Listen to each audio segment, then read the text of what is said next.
Ravi software engineer. భార్య డెలివరీకి వెళ్ళింది. అప్పటిదాకా తాముంటున్న సింగిల్ బెడ్రూమ్ ఇంటిని ఖాళీ చేసి ఊరికి కొంచెం దూరంగా గేటెడ్ కమ్యూనిటీలో డబుల్ బెడ్రూమ్ ఇల్లు అద్దెకు తీసుకుని చేరాడు. స్వయం పాకం చేసుకుంటాడు. ఆ రోజు ఆదివారం. హాల్లో కూర్చుని కాఫీ తాగుతున్నాడు. ఆకుకూరలు అని కేక వినిపించింది. 70 ఏళ్ల వృద్ధురాలు తలపై కూరల గంప పెట్టుకుని కనిపించింది. పిలిచాడు. కాస్త గంప దించయ్యా అన్నది ఆమె.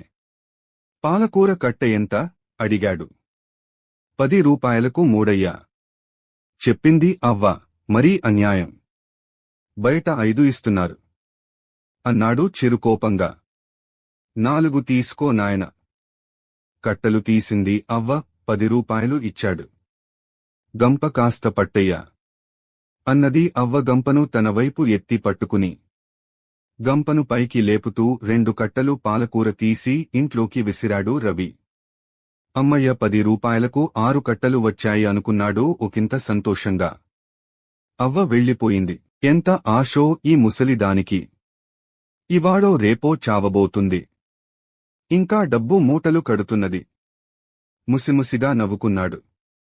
అప్పటినుంచి అవ్వ వచ్చినప్పుడల్లా గంప ఎత్తడానికి సాయం పడుతూ, ఒక బీరకాయో 2 వంకాయలో, ఒక దోసకాయో చిన్న సొరకాయో లాఘవంగా తీయడం మొదలుపెట్టి ముసలిదాని రోగం కుదిర్చానని సంతోషపడసాగాడు. కొన్నాళ్ల తరువాత ఎప్పటిలాగే గంప పైకెత్తుతూ 2 కొత్తిమీర కట్టలు లేపేశాడు. అంతలోనే ఎవరిదో ఏడుపు వినిపించింది. 8 ఏళ్ల అమ్మాయి పుస్తకాల సంచిని మోస్తూ, నానమ్మా, నన్ను స్కూల్ నుంచి పంపేశారు ఏడుస్తూ వచ్చింది.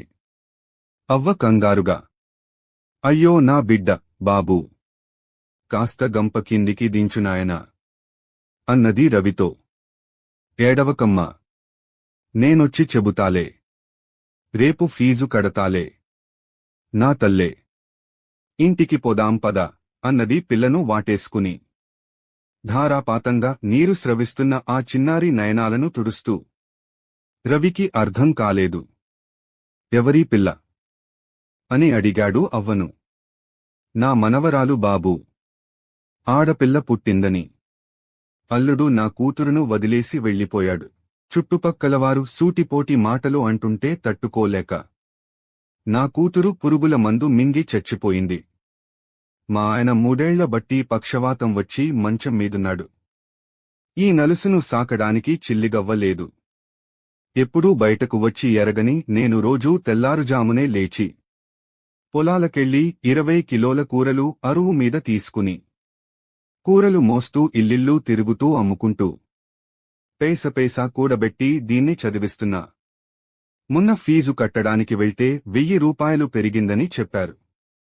నెల రోజుల్లో కడతానని చెప్పి బతిమాలితే సరే అన్నారు.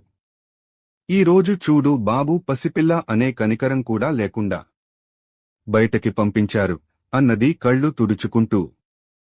రవి నరాలు మొత్తం బిగుసుకునిపోయాయి. రక్తం స్తంభించిపోయింది. గిరుక్కున తిరిగి హాల్లోకి వచ్చాడు.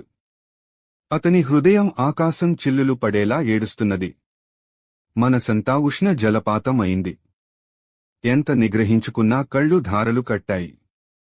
ముసల్దానికి ఎంత డబ్బాస అనే తన వెకిలి మాట 1000 గుణపాలై దేహాన్ని కుళ్లబొడిచింది. ప్రతి కష్టం వెనుక ఒక కన్నీటిగాథ ఉంటుందని తెలియని తన అజ్ఞానానికి తనను తానే శపించుకున్నాడు. పర్సులో చెయ్యి పెట్టాడు. బయటకొచ్చి, అవ్వా, ఈ 5000 తీసుకుని మనవరాలి ఫీజు కట్టెయ్యి అన్నాడు బలవంతంగా అవ్వ చేతిని తీసుకుని. హంపి మొహంజదారో శిథిలాలకు ప్రతీకలాంటి అవ్వ వృద్ధ శరీరం భూకంపం వచ్చినట్లు కంపించింది. బాబూ, ఇంత అప్పు తీర్చాలంటే నాకు ఏడాది పడుతుంది అన్నది వణుకుతూ. అప్పని ఎవరు చెప్పారు? చనిపోయిన మా అమ్మ ఆత్మశాంతి కోసం ఇస్తున్నాను.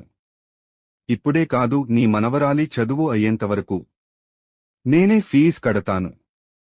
రేపటి నుంచి రోజూ నేను ఉన్నా లేకపోయినా 10 రూపాయల ఆకుకూరలు ఇచ్చేసి వెళ్ళు, గంప పైకెత్తాడు రవి. మరునాడు రవి నిద్రలేచి తలుపు తీశాడు. వాకిట్లో 6 ఆకుకూర కట్టలు కనిపించాయి.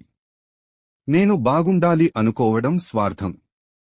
అందరూ బాగుండాలి, అందులో నేను ఉండాలి అనుకోవడం లోక కళ్యాణం.